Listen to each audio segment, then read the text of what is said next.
हो सकते हैं, उनके स्क्रीन पे लिखा सकता है you have been removed from meeting. वो ये कतई ना सोचे कि सर ने रिमूव किया है, ये गूगल बाबा का काम रहेगा। तो आप लोग भी बिल्कुल निसंकोच द्वारा ज्वाइन करना जितना शीघ्र हो सके, ठीक है। अब चार्ज के बारे में आप लोगों ने मुझे फॉर्मल डेफिनेशन बता दी। चार्ज आपको पता है कि इलेक्ट्रॉन की वजह से होता है, तो एक होगा पॉजिटिव चार्ज, एक होगा नेगेटिव चार्ज, ये सबको पता है। अब एक बेसिक बात आपको मैं बताता हूँ जो 11th और 12th की फिजिक्स में डिफरेंशिएट होती है, दैट इज 11th की फिजिक्स आपको दिखेगी, आपको चीजें होती हुई दिखेंगी, क्योंकि it is more about rigid bodies. तो रिजिड बॉडी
सर आपकी वॉइस नहीं आ रही है।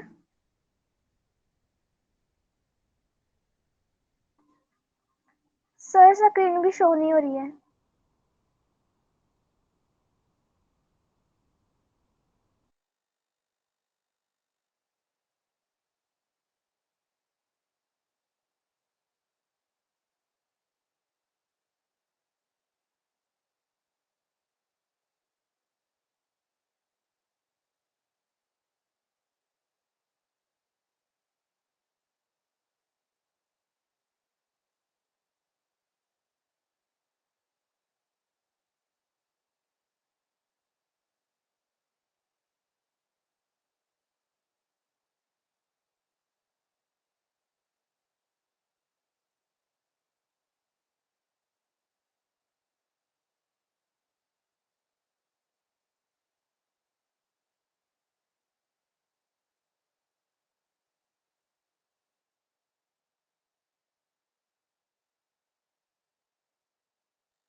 हाँ सुन पा रहे हो बच्चों? अभी पता नहीं यार क्या हो जाता है। Yes sir. Yes sir. Yes sir. Yes sir. अच्छा ऐसे रुके रहना ना, कभी कभी हो सकता है क्योंकि टेक्निकल दिक्कतें आती रहती हैं, उसका कुछ कोज होता नहीं है, रैंडमली कुछ भी हो जाता है। तो आप लोगों मीटिंग में रहना है, अगर मैं डिस्कनेक्ट भी हो जाऊँ तो मैं वापस आऊँ, नहीं सोचना कि हो गया खत्म, ठीक है।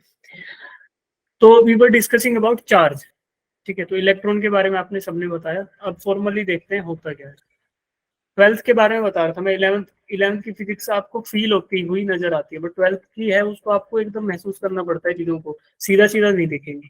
जैसे आपको एग्जांपल दूं मैं कि आपने थंडर स्टॉर्म देखा होगा, है ना, ऐसे लाइटनिंग देखी होगी यस गिरती सर। हुई। यस और सर। आपने कभी ऐसा भी देखा होगा कि यस सर। यस आपने सर।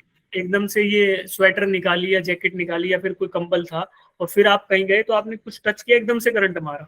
कभी आपका दोस्त आपके Yes, पास आए sir. और वो बोले करंट क्यों मारा। तो ये सारी चीजें हमने एक्सपीरियंस करी अपनी डेली लाइफ में। तो these are the evidences of existence of electric charge की इलेक्ट्रिक चार्ज, इलेक्ट्रिसिटी नाम की कोई चीजें होती हैं, ये सब उसी के एविडेंस है। तो हमें इनडायरेक्टली पता चल रहा है। तो 12th की फिजिक्स में मोर और लेस ऐसा ही आपको नजर आएगा कि you have to see the things indirectly, ठीक है। अब देखो एग्जाम्पल क्या हो सकता है। लाइटनिंग आपने देखी है, कभी आपने ऐसा बैलून रब किया है, जैसे बैलून को पकड़ा और रब किया तो ऐसे बाल अट्रैक्ट होंगे उस पर, यस सर। ठीक है। Yes sir. किसी ने बच्चे ने किया होगा, अगर किसी ने नहीं किया वो क्या करना, स्केल लेना, नटराज वाला स्केल लेके उसको सर पे ऐसे रगड़ना और पेपर के छोटे छोटे टुकड़ों के पास लेके जाना, तो वो सारे इस पे चिपक जाएंगे, ठीक है। तो that these are the evidences of presence of electric charge. तो आपको रियल लाइफ में ऐसा दिखेगा, इसका मतलब है कि चार्ज एग्जिस्ट करता है, ठीक है। अब चार्ज की जो डेफिनेशन आपने बताई वो मैं देखो दिखाता हूँ कि charge of a material body और a particle is property due to which it produces and experiences electrical and magnetic effect. तो ये प्रॉपर्टी है इसकी, किसी भी ऑब्जेक्ट की। फिजिकल बॉडी है ना, मटेरियल बॉडी का मतलब क्या है, any body that exist in physical world. और फिजिकल वर्ल्ड क्या होता है, जो हमारे आसपास की दुनिया है सारी, वो सारी फिजिकल वर्ल्ड है। तो उसमें कोई भी ऑब्जेक्ट होगा उसके ऊपर चार्ज आ सकता है, उसी की प्रॉपर्टी है चार्ज। और क्या क्या है charge? Charge is the property bye virtue of which a material body can produce और एक्सपीरियंस, मतलब प्रोड्यूस एंड एक्सपीरियंस। तो ये मैग्नेटिक और इलेक्ट्रिक इफेक्ट्स को प्रोड्यूस भी कर सकता है और एक्सपीरियंस भी कर सकता है। तो these are the electric charge. अब इलेक्ट्रिक चार्ज आपने बताया कि प्रोटोन, ये इलेक्ट्रॉन की वजह से होता है ना, इलेक्ट्रॉन की वजह से इलेक्ट्रिक चार्ज होता है। ठीक है, आपको एक बार मैं ड्रॉ करके दिखाता हूँ फिर बताना। एटॉमिक मॉडल सबने देखा है? Yes. Yes, sir. Yes, sir. तो देखो अंदर क्या होता है, एटम के अंदर क्या होता है? Yes. Proton and neutrons. Protons and neutrons. ठीक है, और उसके बाहर क्या होंगे ऑर्बिट्स के अंदर? इलेक्ट्रॉन्स। Electrons. तो अब आप बताओ, आपने सबने पढ़ा होगा कि जो जो इसका न्यूक्लियस ऑफ एटम है वो क्या पॉजिटिवली चार्ज होता है, और इलेक्ट्रॉन क्या होते हैं नेगेटिवली चार्ज। तो अब देखो प्रोटॉन जो है वो पॉजिटिव है और ये नेगेटिव है। ठीक है, अब किसी भी एटम में पॉजिटिव और नेगेटिव दोनों एक साथ प्रेजेंट होंगे। ठीक है, तो एक एटम को अगर आपको पॉजिटिवली चार्ज करना है तो you can do it by removing the electron. Electron को पकड़ो और बाहर ले आओ, तो इलेक्ट्रॉन बाहर आ गया, तो ये तो क्या है नेगेटिव चार्ज, और बाकी जो बच गया वो क्या बच गया, पूरा एटम वो पॉजिटिव बच गया। क्यों? क्योंकि इनिशियली अगर मान लो इसमें 4 इलेक्ट्रॉन थे और 4 ही प्रोटॉन थे, तो क्या हो गया, दोनों ऐड होके क्या हो रहा था, 0। यस और no? Yes, sir. Yes. Yes. Electron बाहर ले गए तो बच Yes. गया क्या, नेट पॉजिटिव चार्ज बच गया। तो एब्सेंस ऑफ इलेक्ट्रॉन को बोलते हैं positive charge, and electron itself is a carrier of negative charge. ठीक है, Yes, sir. अब एक चीज और होती है जिसको बोलते हैं इलेक्ट्रॉन के ऊपर चार्ज, वो ऐसे लिखते हैं 1 इलेक्ट्रॉन। ठीक है, this is called as fundamental unit of electric charge.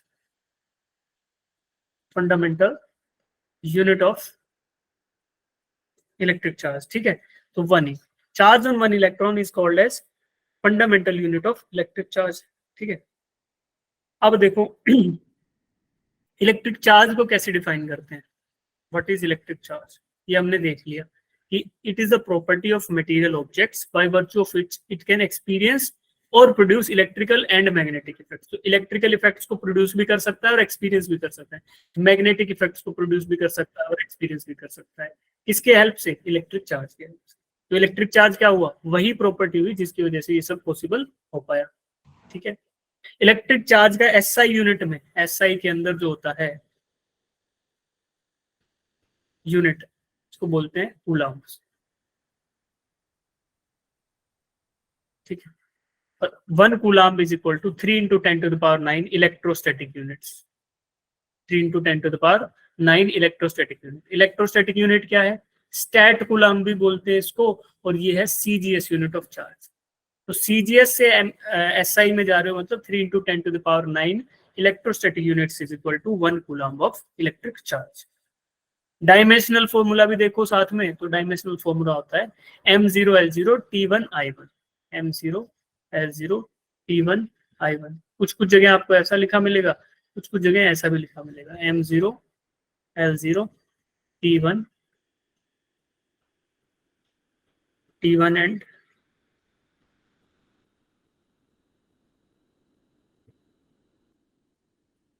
A1। तो ampere is the unit of electric current, जब आप पढ़ोगे आपको पता चलेगा। और ये ऐसा समझ, ठीक है। चार्ज, प्रॉपर्टीज ऑफ चार्ज देखते हैं। चार्ज समझ आ गया, प्रॉपर्टीज ऑफ चार्ज पहला तो है कि ये स्केलर क्वांटिटी। कोई मुझे बताएगा व्हाई दिस इज स्केलर? अच्छा, कोई ये बताएगा what is a scalar quantity?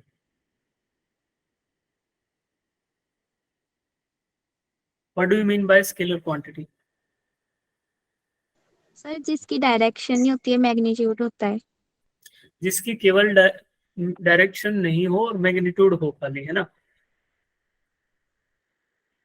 अच्छा बच्चों, तुम्हें क्या बोल रहा था, थोड़ी एनर्जी कम है यार आज मेरी ना, तो मैं उतना ज्यादा बोल नहीं पाऊंगा। मेरे सर दर्द हो रहा है एक्चुअली थोड़ा सा। और मैंने सोचा कि पहली क्लास है, छोड़ेंगे नहीं, कर लेते हैं। तो थोड़ा कोऑपरेट आप करो, थोड़ा मैं करूँ, राइट? तो स्केलर क्वांटिटी बार बार ना पूछना पड़े, बस यही बोल रहा था कि एक बार पूछ रहा हूँ तो बता दो, एक दो बच्चे हेल्प करोगे तो हो जाएगा। What do you mean by scalar quantity? A quantity that has only magnitude and it does not have any direction.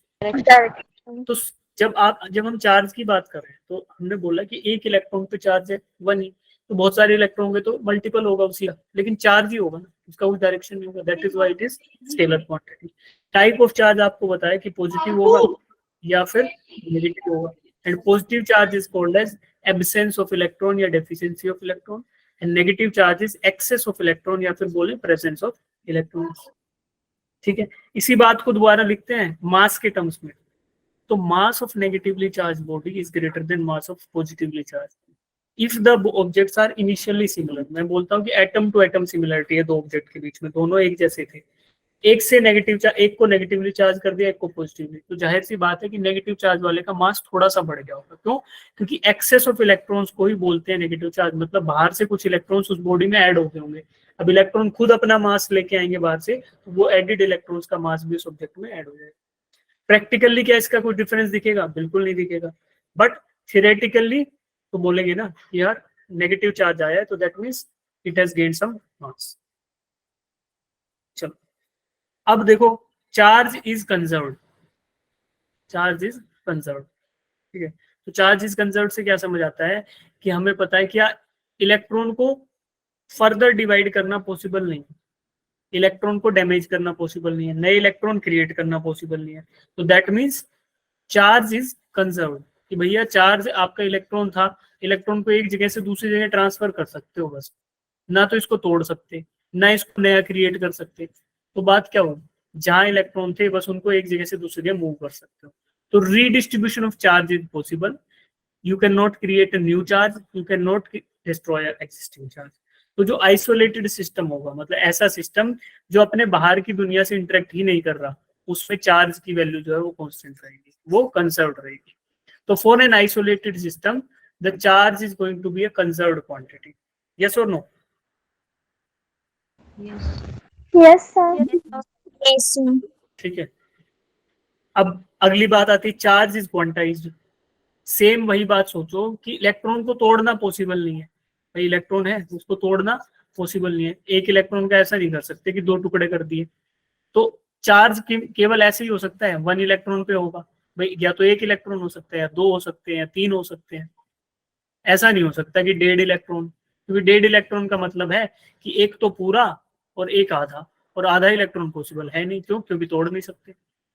तो that means the existing charge on any body can B integral multiple of fundamental charge. तो fundamental charge का मतलब क्या था कि एक electron पे जो चार्ज है उसी को बोला फंडामेंटल चार्ज, और उसी के मल्टीपल में हो सकता है इंटीग्रल मल्टीपल। इंटीग्रल मल्टीपल मतलब 1 2 3 4 5 6 7 8, डेसिमल में बातें नहीं जाएंगी, केवल रहेंगी इंटीग्रल मल्टीपल। इंटीग्रल से ऐसे याद करो बच्चों, आपने पढ़ा है कि नंबर लाइन देखी है? Yes. Yes, sir. Yes, sir. Number line में क्या होता है? पॉजिटिव वैल्यूज 0 and और negative values. इन्हीं की नेगेटिव वैल्यूज और इंक्लूडिंग जीरो, इन सबको इकट्ठा लेके तो उसको क्या बोलते हैं? इंटीजर्स। तो इंटीग्रल मल्टीपल क्या हुआ कि इंटीजर लाइन पे कुछ भी नंबर उठाओ, उसको चार्ज ऑफ इलेक्ट्रॉन से मल्टीप्लाई कर दो, that can be a possible charge. ठीक है, और ये वैल्यू दी है, charge on electron is equal to 1.6 into 10⁻⁻19 coulomb. एक इलेक्ट्रॉन पे इतना चार्ज होगा, कूलम्ब ऐसा यूनिट है, तो ये रटने लायक बात है। 1 electron is equal to 1.6 into 10⁻⁻19 coulombs of charge. ठीक है, इसमें डाउट है किसी को इन दोनों प्रॉपर्टीज में? Charge is conserved, charge is quantized. No, No, sir. sir. No sir. ठीक। दूसरी प्रॉपर्टी है, ये तो सबको पता होगा, like charges repel each other. Repel each, unlike charges क्या था उनको डाउट कभी किसी बच्चे, like charges repel each other, unlike charges attract each other. तो ये भी क्या है, प्रॉपर्टी चार्ज, ठीक है।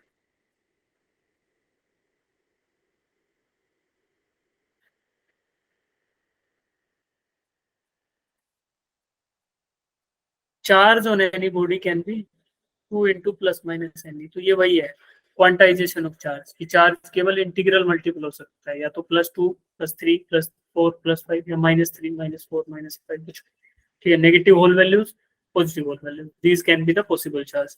तो अब देखो ये वाले पॉसिबल चार्ज है, +1 ई हो सकता है, -1 ई हो सकता है, +2 ई हो सकता है, -2 ई, +1.5 ई ये नहीं हो सकता, ये वाला चार्ज नहीं हो सकता। क्यों? क्योंकि इसमें 0.5 आ गया पार्ट, 0.15 -1.3 ये भी नहीं हो सकता क्योंकि इसमें डेसिमल वैल्यूज है, ठीक है।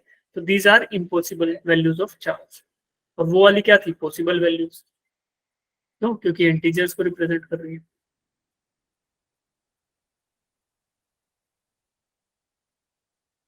फिर आगे देखते हैं प्रॉपर्टीज ऑफ चार्ज में, charge is always associated with the mass. तो मैंने आपको बताया कि charge can only be positive, positive मतलब एब्सेंस ऑफ इलेक्ट्रॉन, ठीक है, और नेगेटिव मतलब एक्सेस ऑफ इलेक्ट्रॉन। तो केवल दो ही तरीके के चार्ज पॉसिबल है, तो पॉजिटिव एक नेगेटिव, और दोनों में इलेक्ट्रॉन का काम है। तो या तो इलेक्ट्रॉन बाहर जाएगा या इलेक्ट्रॉन बाहर से अंदर आएगा। और इलेक्ट्रॉन का खुद का मास होता है कि नहीं होता, इलेक्ट्रॉन का मास होता है कि नहीं होता,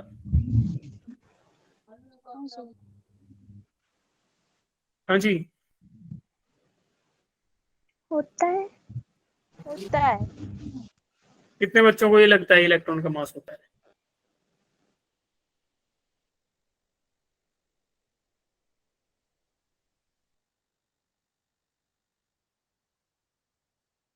कर लो तुम सारे बुद्धू, हाथ नीचे करो, नीचे करो सब लोग हाथ। अब वो वाले बच्चे हाथ ऊपर करो जिनको ये लगता है कि इलेक्ट्रॉन का मास नहीं होता, electron is a massless thing, करो। इलेक्ट्रॉन का कोई भी मास नहीं होता, करो करो, कितने बच्चे हैं भाई, देख, शर्मा क्यों रहे हो भाई, सही आंसर है तो हैंड रेज करो ना।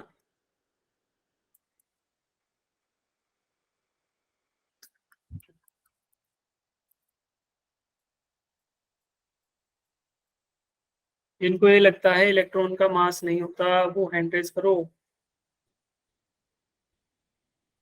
ठीक है। अब ये जो बाद में जिन्होंने हाथ ऊपर किया ना, ये है बुद्धूलाल। इन्होंने अब तक 12th में पहुंच गए, इनको ये नहीं पता कि इलेक्ट्रॉन में मास होता है कि इलेक्ट्रॉन में मास नहीं होता है। क्यों? क्योंकि कभी कुछ पढ़ा ही नहीं, पढ़े होते तो आता। सब लोग हाथ नीचे कर लो। इलेक्ट्रॉन का खुद का मास होता है, इलेक्ट्रॉन का खुद का मास होता है, बहुत कम मास होता है लेकिन होता है भाई। अगर इलेक्ट्रॉन में मास नहीं होता तो फिर एटॉमिक नंबर काहे पढ़ते हो? इलेक्ट्रॉन में भी नहीं होता, प्रोटॉन में भी वेट नहीं होता, न्यूट्रॉन में भी नहीं होता, फिर एटॉमिक नंबर काहे पढ़ते हो? फिर बोलते हो ना hydrogen helium lithium beryllium boron carbon nitrogen oxygen chlorine neon sodium magnesium aluminium silicon phosphorus, पढ़ते हो ना एटॉमिक टेबल। फिर यस सर।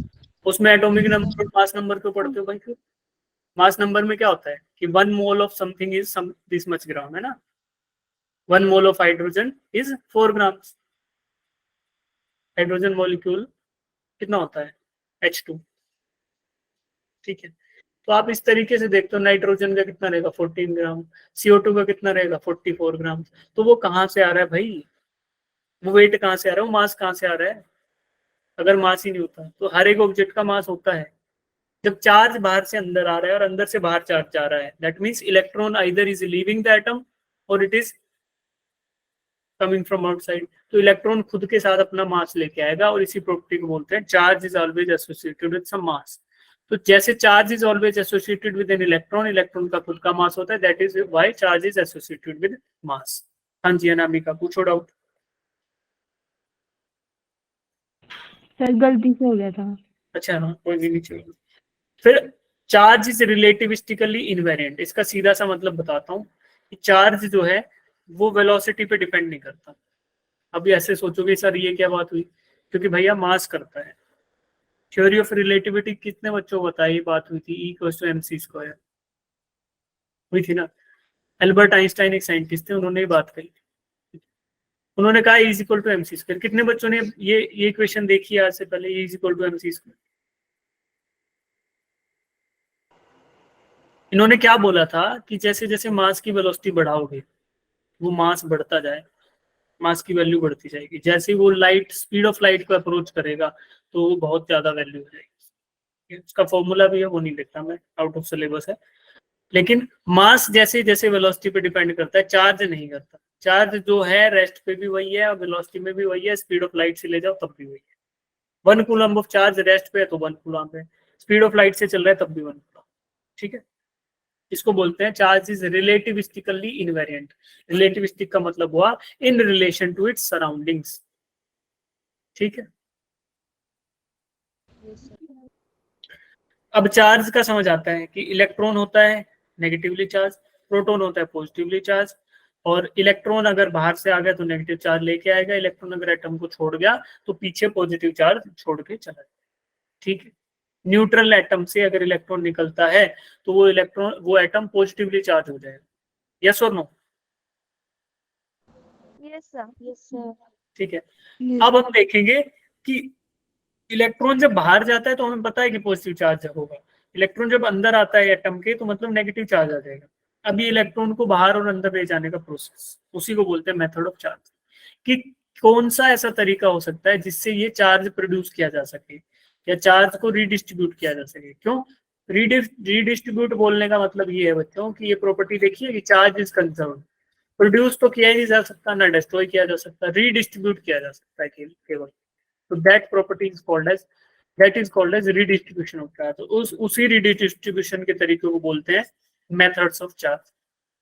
ठीक है, तो अब इनको स्टार्ट करेंगे हम कल। उससे पहले एक चीज समझा देता हूँ बस, फिर हम छोड़ेंगे क्योंकि मेरा सर ज्यादा दुख रहा है बच्चों, मैं ज्यादा बीमार हो गया तो कल छुट्टी हो जाएगी सबकी, है ना।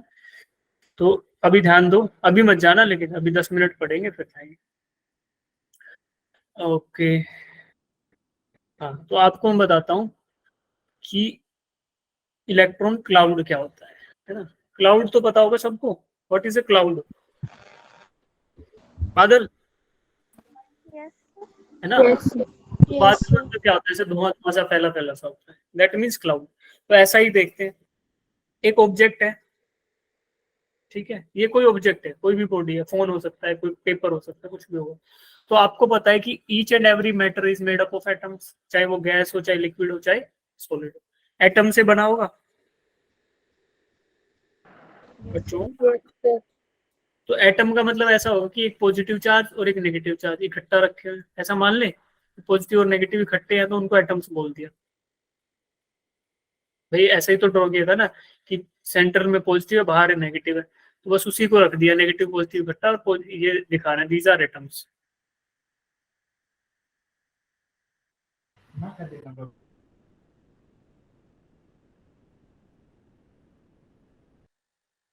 ये मैंने ड्रॉ कर दिया, ठीक है, ये एटम्स हैं पॉजिटिव नेगेटिव जो मैं ड्रॉ कर रहा हूँ। अब मैं बोलता हूँ कि ये है इलेक्ट्रॉन क्लाउड। मतलब कि क्लाउड जैसा है ना, बहुत सारे एटम ऐसे फैले हुए हैं जैसे बूंदे फैली रहती हैं, टाइनी ड्रॉपलेट्स ऑफ वाटर, जैसे वो स्कैटर्ड हुई रहती है क्लाउड में, ऐसा ही ये एटम्स है इस मैटर में स्कैटर्ड है, तो इसको बोल दिया इलेक्ट्रॉन क्लाउड। ठीक है, अब इस बात पे कितने लोग एग्री कर रहे हो कि हाँ सर ऐसा होगा? एंट्रेस करना है किसी भी एटम में ऐसे, किसी भी मटेरियल में ऐसे एटम्स होंगे और उसमें पॉजिटिव नेगेटिव चार्ज इकट्ठा रखा हो। कितने बच्चे एग्री कर रहे हो इस बात से? एक बार हैंड रेज करना।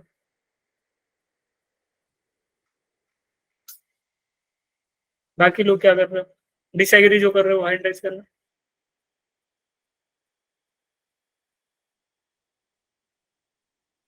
अच्छा, केवल जिनको ये बात गलत लग रही है वो हैंड रेज करना।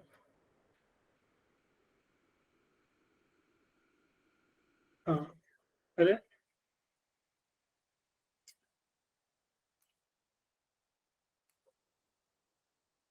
हाँ बताओ, सोनाक्षी बताओ क्या गलत लग रहा है इसमें? कैसे हम इसको करेक्ट कर सकते हैं?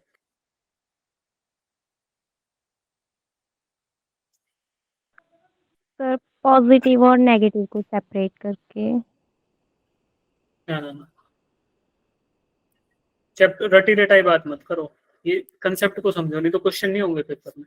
पॉजिटिव और नेगेटिव मैंने क्या बोला? एटम है, एटम में आपने बताया बीच में न्यूक्लियस होता है और बाहर होता है इलेक्ट्रॉन। पॉजिटिव चार्ज न्यूक्लियस पे होता है क्योंकि प्रोटॉन्स होते हैं न्यूक्लियस में, और इलेक्ट्रॉन क्या है? बाहर है। तो पॉजिटिव नेगेटिव को इकट्ठा लिख दिया, मैं इसे एटम को रिप्रेजेंट कर रहा हूँ ऐसे कि इसमें पॉजिटिव भी है और नेगेटिव भी है। तो इसमें गलत क्या है?